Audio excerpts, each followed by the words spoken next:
Halo semuanya, selamat datang di sesi bedah materi kita kali ini.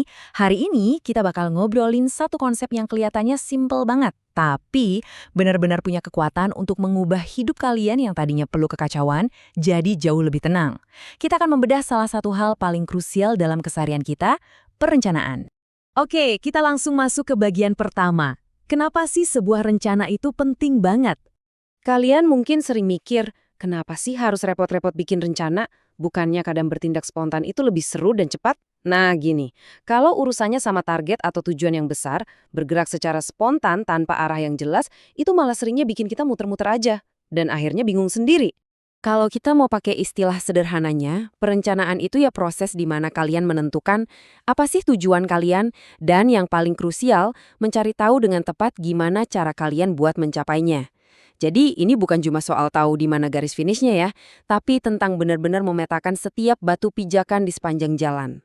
Coba deh bayangin kayak kalian lagi jalan-jalan atau traveling. Kalau kalian nggak tahu tujuannya kemana dan harus lewat rute mana, ujung-ujungnya pasti cuma jalan asal-asalan dan ya kemungkinan besar bakal tersesat. Tapi sebaliknya, sebuah rencana itu bakal ngasih kalian jalan dan arah yang sangat-sangat jelas. Biar lebih kebayang, mari kita masuk ke bagian kedua dan melihat skenario nyatanya di kehidupan mahasiswa sehari-hari.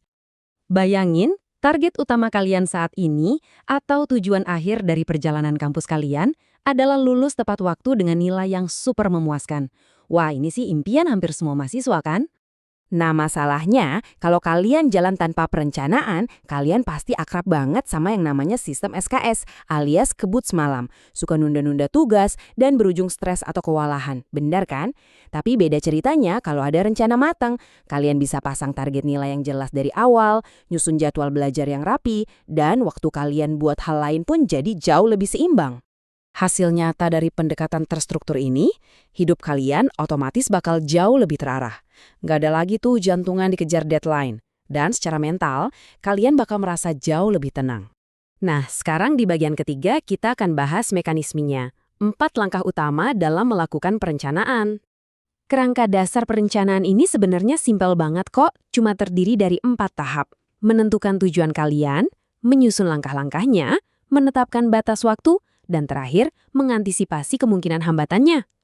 Oke, kita bedah satu-satu ya. Langkah pertama, tujuan kalian itu harus super spesifik. Tolong banget, jangan pakai frasa buram kayak, aku pokoknya pengen sukses. Itu terlalu abstrak. Bikin target yang terukur. Misalnya, IPK semester ini harus di atas 3,5. Atau skripsi harus kelar dalam 6 bulan. Kuncinya itu ada di kejelasan. Lanjut ke langkah kedua. Setelah tujuannya spesifik, saatnya susun langkah-langkahnya.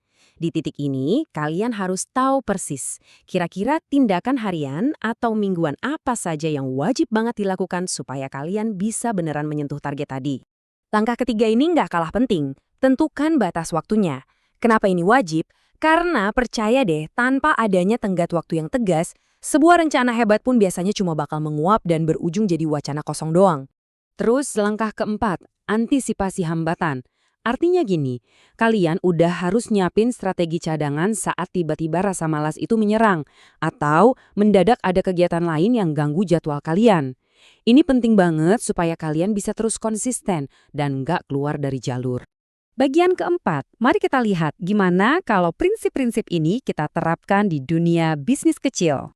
Katakanlah entah itu pas masih kuliah atau nanti pasca lulus, kalian tiba-tiba pengen mulai usaha kecil-kecilan. Misalnya jualan makanan ringan. Sekali lagi, kalau nggak pakai rencana, mungkin kalian bakal langsung nekat beli bahan dan jualan hari itu juga, tanpa mikir panjang. Tapi, kalau kalian pakai pendekatan strategis yang terencana, itu benar-benar bakal mengubah peluang dan nasib kalian di pasar. Lewat perencanaan yang matang, kalian itu bergerak secara sistematis banget. Kalian pastikan dulu produk spesifik yang mau dijual itu apa, lalu hitung detail modal dan harga jualnya, identifikasi siapa target pasarnya, sampai mikirin gimana strategi promosi yang pas. Catat baik-baik poin-poin krusial ini ya. Dengan persiapan dan tindakan yang terukur kayak gitu, peluang bisnis kalian untuk bisa bertahan dan sukses otomatis jadi jauh lebih tinggi dibandingkan kalau sekedar bermodal nekat dan semangat aja. Sampailah kita di bagian kelima, mari kita bahas apa sih perbedaan mendasar antara sebuah rencana yang sesungguhnya dengan yang sekedar keinginan aja. Poin krusial yang harus banget kalian ingat, Perencanaan itu bukan sekedar kita duduk diam terus memikirkan apa yang kita mau. Sama sekali bukan. Perencanaan adalah sebuah proses berpikir yang benar-benar punya arah yang kuat dan tujuan yang sangat tegas.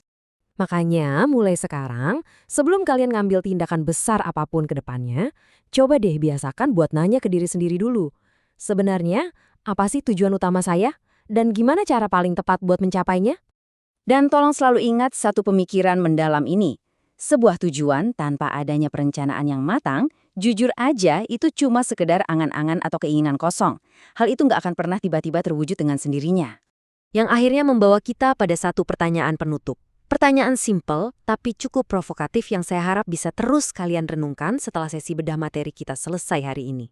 Jadi, apa rencana pertamamu untuk hari ini?